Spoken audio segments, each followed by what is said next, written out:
Today, I'm going to talk about a game that no one asked for, but as it turns out, is actually a really good idea. Hey everyone, it's me Gwen, back again to discuss another game. The game this time is Pokémon Unite, or should I say, Pokémon Unite! It is a MOBA made by Timmy Studio Group, a subsidiary of Tencent, where characters are Pokémon from the whole series from 1st gen to even the latest Sword and Shield gen. This game was first launched in the Switch on July 2021 and I was among the players that played it since day 1. 2 months later, the game had a mobile release on both iOS and Android. The game is a simpler version of a MOBA and it is, as expected, addicting to play. Just last September, it registered 9 million downloads and that was before the mobile release. So, let's explain how this game earns. As a MOBA, the main monetization is through the acquisition of Pokémon, which can be done both using the game's soft currency or the specific store currency. When the player does not have enough currency, that's where the IAP only currency, AS gems, comes into play. These gems can be bought at an average of 2 cents per gem. A Pokemon costs 345, 460, or 575 gems, which translates to around $5 to $9 per Pokemon. Cheap if you think about it, and that's what the company wants you to think because that will pile up, especially when future Pokemon are added. There is also the Battle Pass, which is divided into free and premium rewards. The Battle Pass premium rewards can be unlocked using AS gems at the price of 490 gems, which is the cheaper option, or $7.99 with a cheaper alternative of $3.99 as a first-time purchase bonus.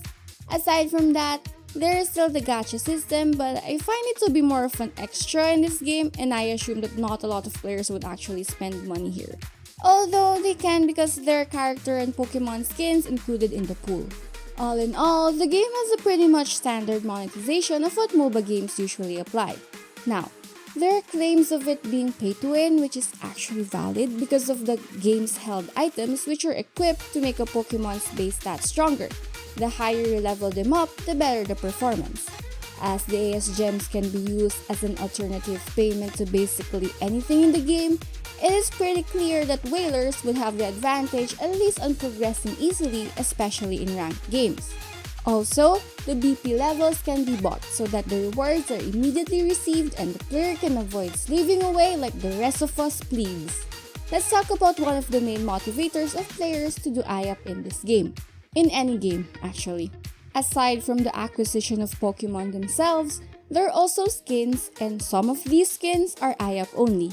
One of the most recent and dare I say controversial one is the Alola Ninetale skin, which basically costs $40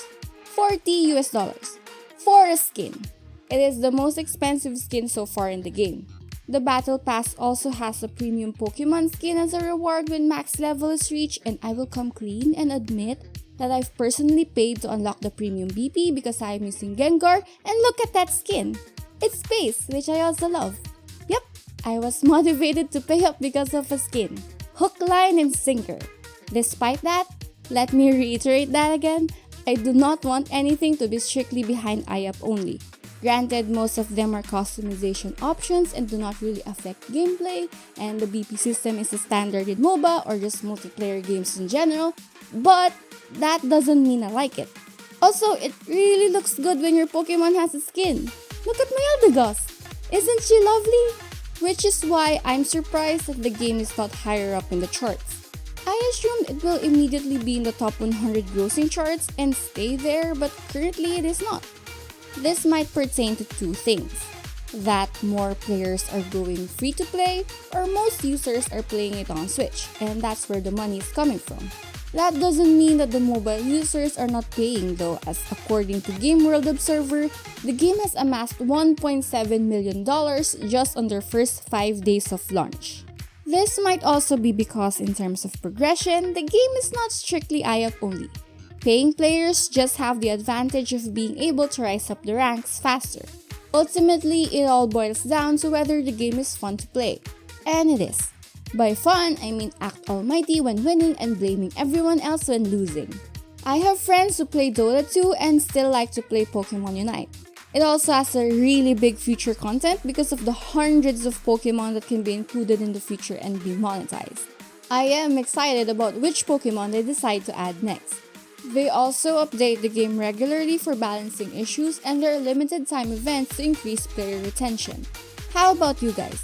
Have you played Pokemon Unite already? Are you Master Rank already?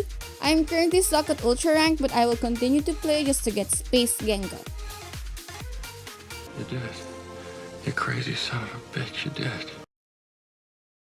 This has been Gwen. Stay safe always, and bye!